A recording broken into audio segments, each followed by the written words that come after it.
Although my therapist may say that my mind's consumed in my trauma and that I'm depressed and that I have anxiety, my life could be a lot worse. I could be a junior in high school wearing a size 13 Nikes, a men's size 13 Nikes. This new interpretation of my life is a result of media gaslighting. Gaslighting is a form of psychological manipulation executed by one person's attempt to erode reality for another. Victims of abuse are facing a verbal and clandestine humanitarian crisis. Gaslighters master the art of not only stripping the voice of joy from their victims, but also stripping the voice of trauma. We are all healing from something we do not wish to verbalize, and it is imperative to not compare trauma when you do not know someone's story. In a society that benefits and profits off of your self-doubt, not only is self-love revolutionary, but encouraging others is a rebellious act. Our minds are powerful things, and with great power comes the ability to construct great silence. When someone wants to control us and that power is used for nefarious purposes and manipulation, it comes in forms of passive aggression, but most importantly, gaslighting. With gaslighting, an abuser executes several various actions and behaviors that manipulate the victim into questioning everything they feel, think, and believe, essentially eroding their sanity until they are at the gaslighter's mercy. Do you feel like you're a complete outcast and that you don't belong anywhere? This feeling is artificially encouraged by the abuser because normal is being defined by them in order for them to keep you under their control. The goal of the abuser is to shred this definition of your experiences through persistent lies. You're remembering that wrong. It's not as bad as you think. Kourtney Kardashian, I'm a great guy. You keep overreacting. Oh, Scott, she's not. The more minuscule your voice is perceived to be by the oppressor feeds into their sovereignty. Persistence is so contradictory that your experiences are now being questioned. Text with gaslighter phrases are, I never said that, stop imagining things, this is fake news. Sound familiar? According to mental health professionals, gaslighters are most commonly narcissistic. Again, sound familiar?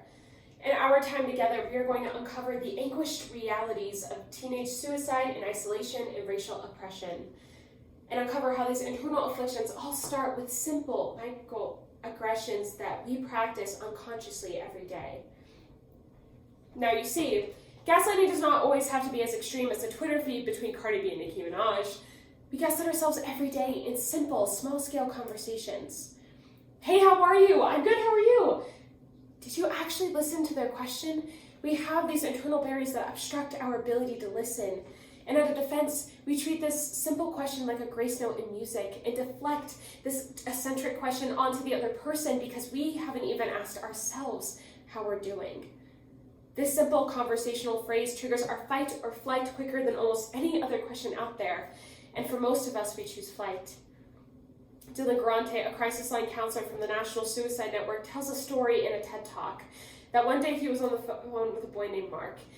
And when he was gathering information on Mark, he asked Mark, what gender do you identify as? Mr. Garante was in the middle of writing mail when Mark said, transgender.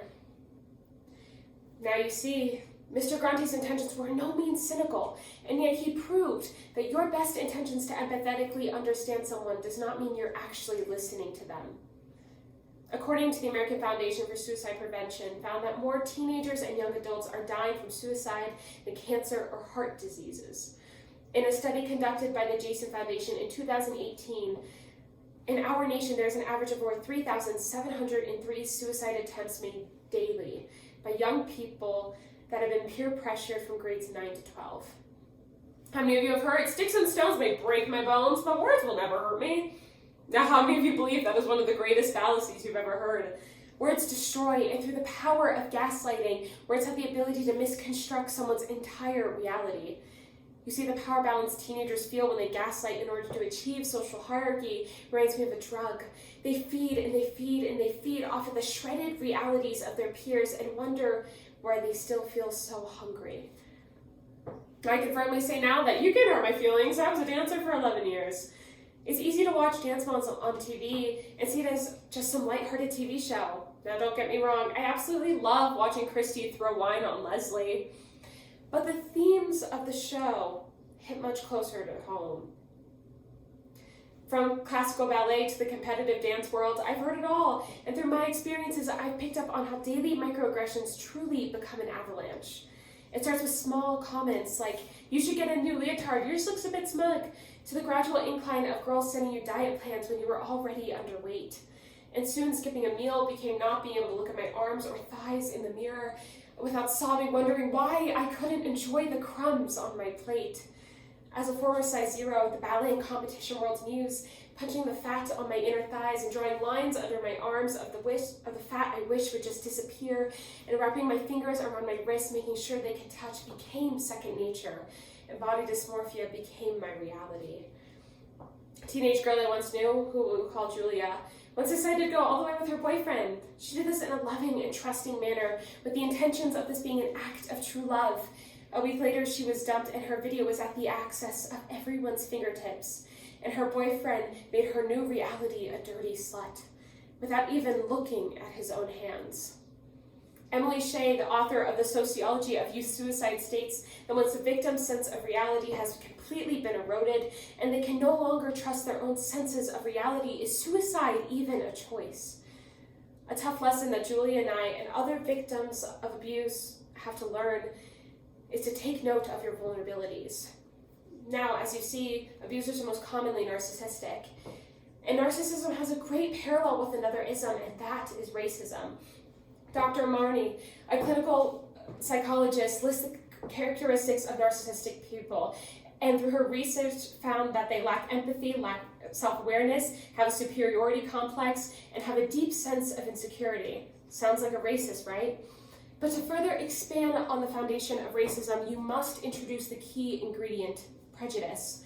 Reporter Tanzanga Vega from the New York Times documented an event at the Lowell Lecture Hall in Cambridge where the I2M Harvard one-night performance where the Black Student Union from Harvard University constructed a play to display their microaggression experiences. Performers held up signs stating various microaggressions they face on the daily that were phases that most commonly lacked malice but were possessed by multiple prejudices. Some of the signs included, "I don't see color, my name is Monica, not my..." As a young female of color, I have faced many microaggressions on a day-to-day basis. When other little girls in my classes growing up gave each other Disney princesses to play with, I was always given Dora. Now, despite Dora being an absolutely unproblematic and Spanish-speaking queen, I always felt out of place. When people ask me if I'm Mexican, I tell them I'm Puerto Rican, and they never fail to tell me the same thing.